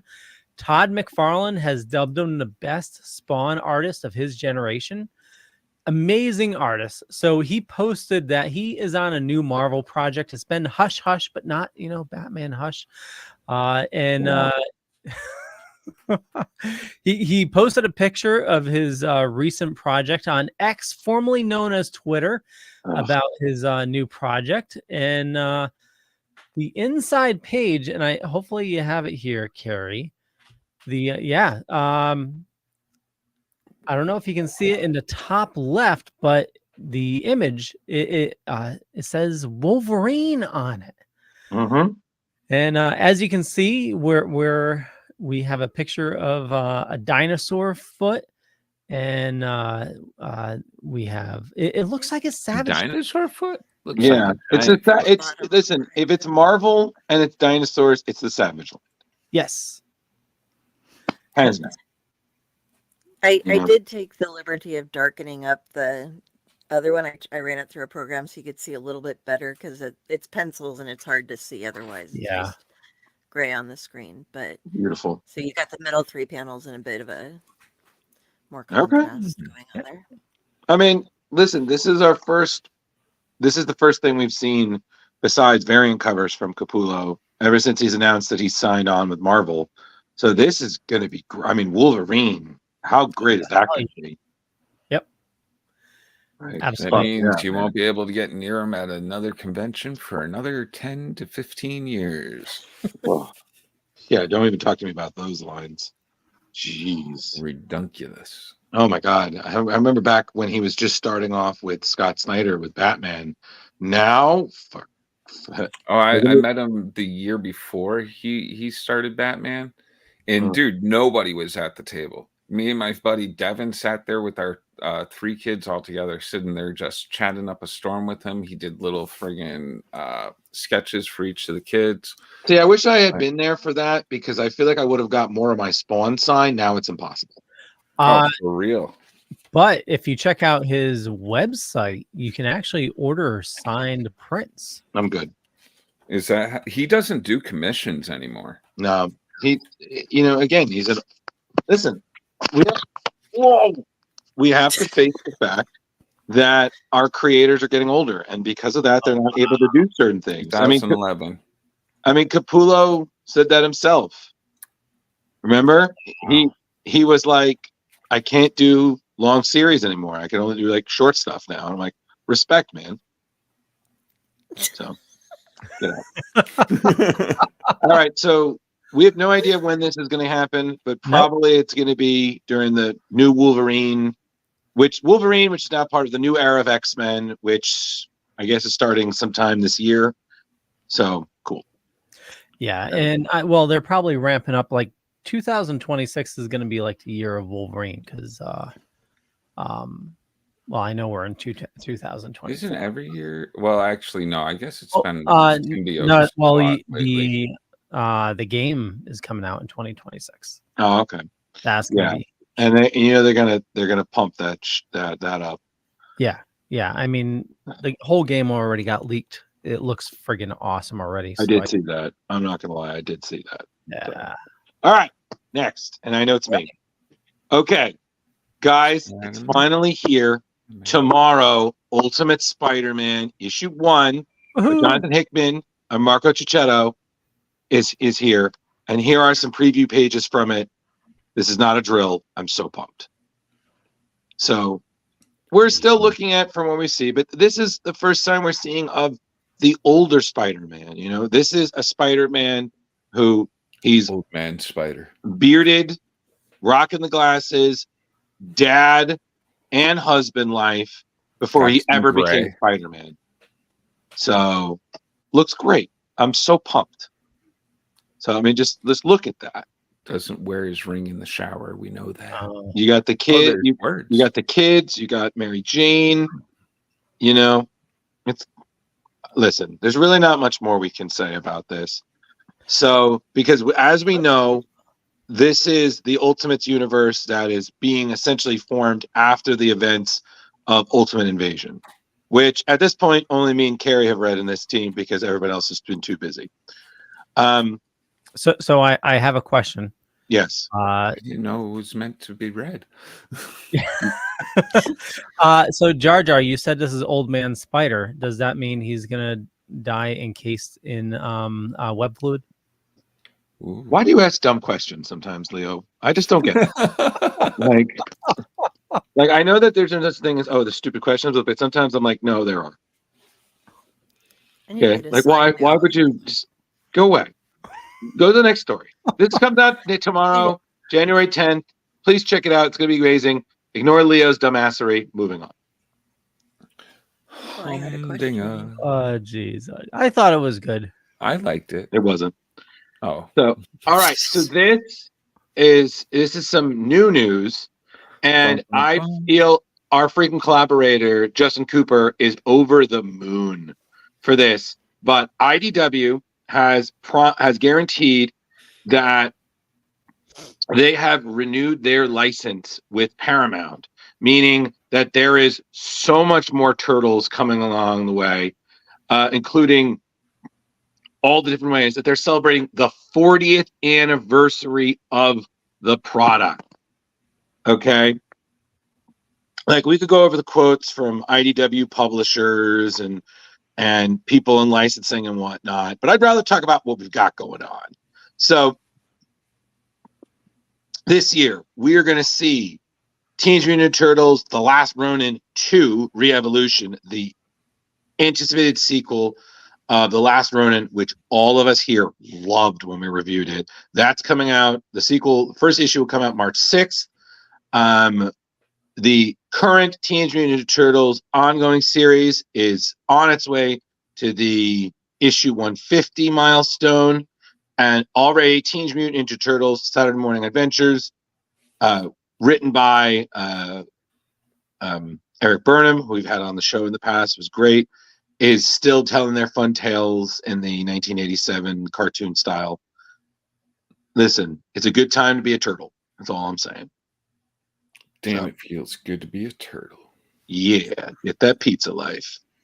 So, congratulations to IDW. I know that they've been through a lot last year or so, and unfortunately, they did lose some really great properties. Transformers, Ghostbusters being two of the biggest ones. But glad that they can still keep. They're still, telling the story. Because I was going to make a turtle pun, but I didn't want to be told to get out by any of you. So, has Ghostbusters popped up at a different publisher yet? Yeah, it's at Dark Horse. Oh, it's at Dark Horse now. Yeah, is that it? That's it. Cool. All right, great, everybody. We're done. Moving on. We'll wrap things up, so we'll be done before 10. I know that will make Drew happy. Saying you're number one. Aw, thank you. Thank you. Yay.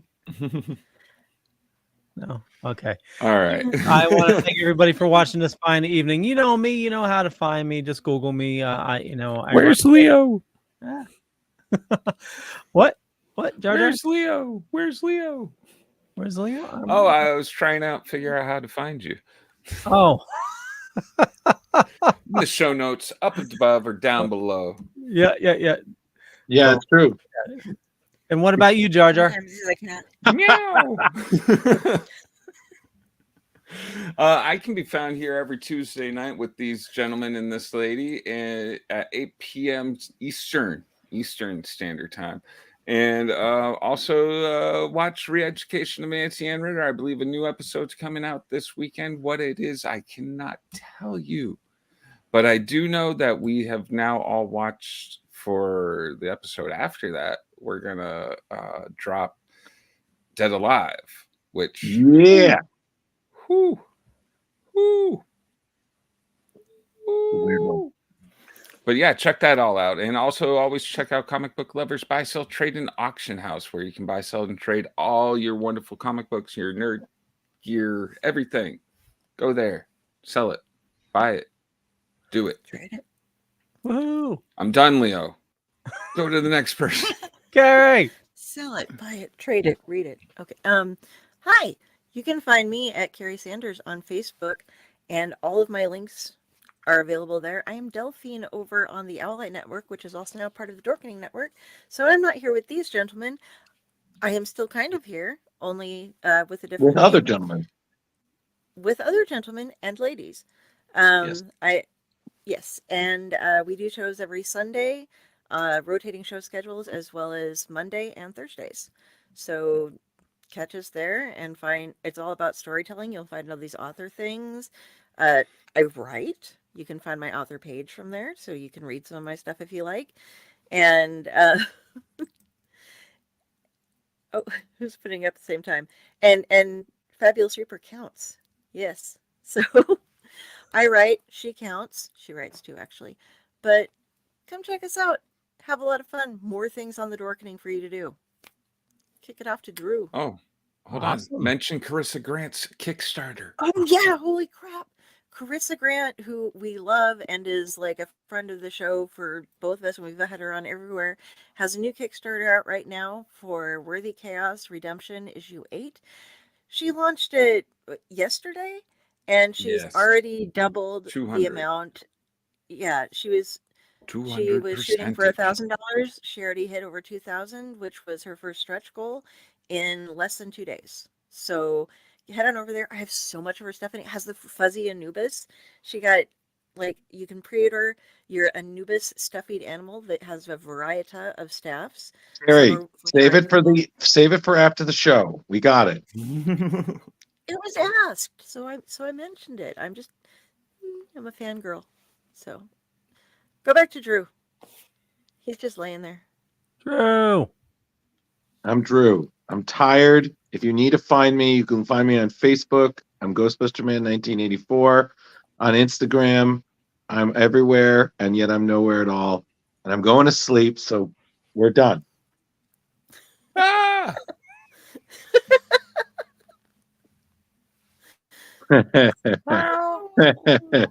Funny cat. Good night, everybody. Look at that Fleo. Hi. Or would that be Cleo? Ooh. No, she's No. Good night. she's a psychic from the Good 80s. night.